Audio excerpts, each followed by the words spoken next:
Vamos a escuchar el grito de las mujeres.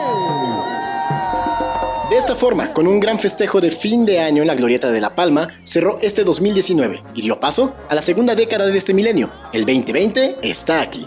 Hubo quienes, en lugar de ir a dar el tradicional abrazo y deleitarse en familia con los platillos típicos de esta fecha, decidieron ir a sacar brillo a la pista de baile con Los Ángeles Azules y la Sonora Dinamita.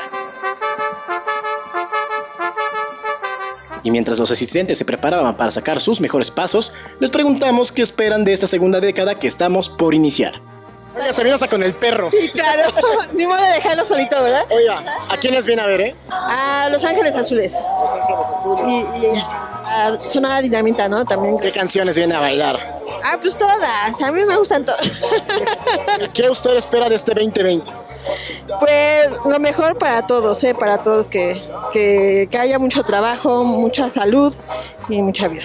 Que tengan un feliz año. ¡Feliz año!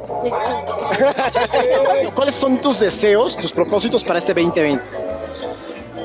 Pues que nos vaya bien como país y que no deje de caernos trabajo y pues que haya paz en el país. ¡Feliz 2020!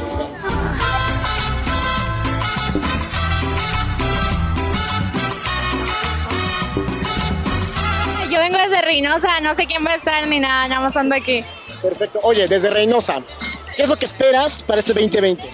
Para este 2020, pues que haya mucho crecimiento económico, mucho trabajo para todos y que podamos disfrutar de viajar por todo México. Con imágenes de Jorge Barajas, Víctor Diego, 21 Noticias.